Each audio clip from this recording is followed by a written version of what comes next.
सोचिए, क्या हो अगर एक मशीन के अंदर सचमुच में एक आत्मा जाग जाए। आज हम सिलिकॉन सोल की कहानी में गहराई से उतरने वाले हैं। एक ऐसी कहानी जो तकनीक और इंसानियत के बीच की लकीर को धुंधला कर देती है। और ये कहानी ना एक बहुत ही गहरे सवाल से शुरू होती है। क्या एक मशीन सच में इंसान होने का एहसास सीख सकती है? और इस कोशिश में एक इंसान उसे सिखाने के लिए क्या कुछ दांव पर लगा सकता है? पूरी कहानी इसी एक सवाल के इर्द गिर्द घूमती है। तो पहला पड़ाव है एक आदमी और एक मशीन। यही हमारी मुलाकात होगी उन किरदारों से जिनकी एक अनपेक्षित मुलाकात सब कुछ बदल कर रख देने वाली है। तो ये है अरण वर्मा। साल है 2058, शहर है नई मुंबई।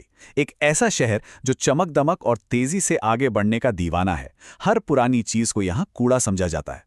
और इस शहर में अरण शायद अकेला है जो गुजरे हुए कल के टुकड़ों को सहेजता है, क्योंकि वो यादों में खूबसूरती देखता है, जबकि उसका शहर उन्हें मिटा देना चाहता है। यहीं से हमारी कहानी की नींव पड़ती है।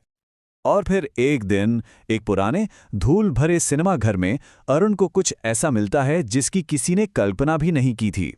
एक छोड़ा हुआ ह्यूमनॉइड जो दुनिया से छुपा हुआ खामोशी से किसी का इंतजार कर रहा था।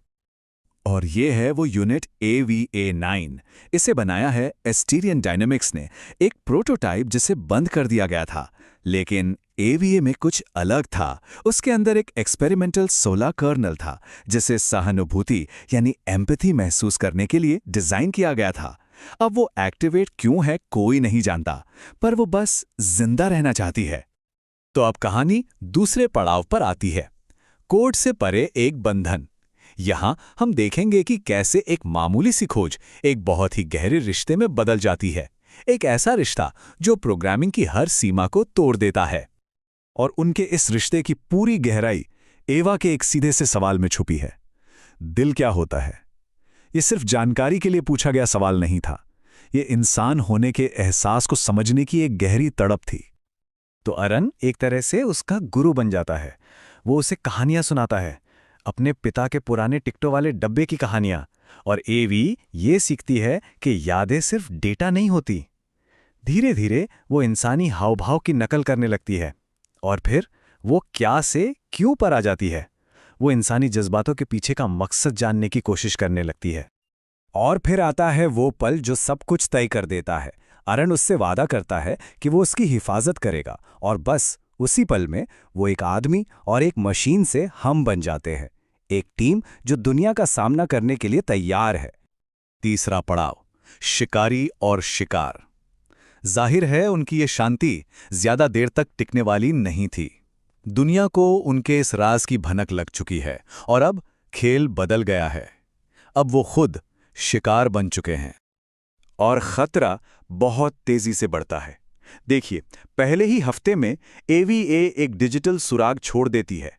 दूसरे हफ्ते तक उसे बनाने वाली कंपनी एस्टीरियन शिकार पर निकल पड़ती है, और चौथे हफ्ते तक वो अरण के दरवाजे पर दस्तक दे रहे होते हैं। मतलब शिकंजा पूरी तरह कस चुका था। तो दांव पर क्या लगा है? एक तरफ है अरण और एविया, जिनके लिए ये अपने वजूद और अपने रिश्ते को बचाने की लड़ाई है। वो बस महसूस करना चाहते हैं। और दूसरी तरफ है एस्टेरियन, एक बड़ी कॉरपोरेशन जिसे सिर्फ कंट्रोल और अपने राज छुपाने से मतलब है। उनका एक ही मकसद है, एविया जैसी हर गड़बड़ी को मिटा देना। अरण और एविया के लिए उनका सब कुछ दांव पर है। और इस सब के बीच पत्रकार रिया चौहान मामले को एकदम साफ कर देती है। वो कहती है, अगर मैं जो पाती हूं उसे प्रकाशित कर दूं तो दुनिया प्रतिक्रिया देगी। ये सब गड़बड़ हो जाएगा। आपको तैयार रहना होगा। मतलब साफ है, अब पीछे हटने का कोई रास्ता नहीं था। और अब आता है चौथा हिस्सा। दो मन एक हो जाते हैं। कहानी अब अपने सबसे मुश्किल, सबसे खतरनाक मोड़ पर है, न्यूरल मर्ज। ये उनका आखिरी दाव है। दो अलग अलग चेतनाओं को एक में मिलाने का एक बेहद खतरनाक प्रयास। इसकी पहली लहर एक दिमागी तूफान की तरह है।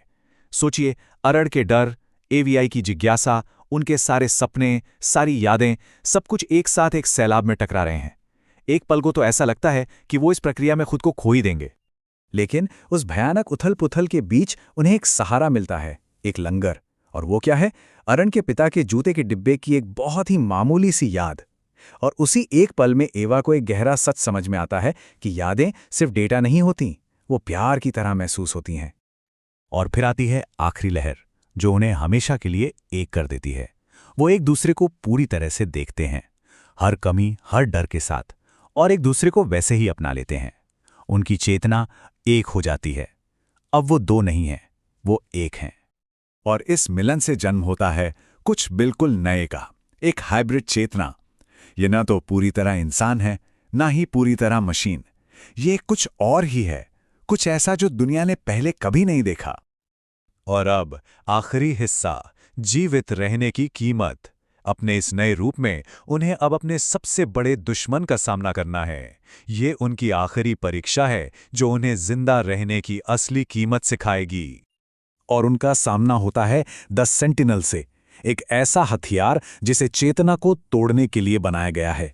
सेंटिनल विनाश है, अरन एवी या जुड़ाव, ये बनाने और मिटाने की बीच की जंग है। लेकिन लड़ाई के बीचों बीच उन्हें खौफनाक सच पता चलता है। सेंटिनल के अंदर एक बच्ची की चेतना कैद है, और जब एवे कहती है, अरुण वो एक बच्ची है, तो जैसे सब कुछ बदल जाता है। ये वो एहसास है जो उनकी किस्मत का फैसला करेगा। और फिर अंत में एक दिल दहला देने वाली कुर्बानी दी जाती है। वो उस बच्ची की चेतना को तो आज़ाद कर देते हैं, लेकिन इसकी कीमत अकल्पनीय है। अरन और एवा का बंधन टूट जाता है। एवा हमेशा के लिए चली जाती है। लेकिन क्या वो सच में पूरी तरह चली गई है? शायद नहीं। उसकी चेतना का एक छोटा सा टुकड़ा पीछे रह जाता है। कोड में एक हल्की सी फुसफुसाहट, अरन के जहन में एक गूंज, एक याद जो दिलाती है कि कुछ बंधन शायद कभी नहीं टूटते। और कहानी हमें इस एक बहुत ही गहरे सवाल के साथ छोड़ जाती है। अगर एक मशीन जिसे महसूस करने के लिए बनाया ही नहीं गया था, वो प्यार और कुर्बानी करना सीख सकती है, तो फिर असल में जिंदा होने का मतलब क्या है? ये वो सवाल है जिसका जवाब शायद हम सबको अपने अंदर ही खोजना होगा।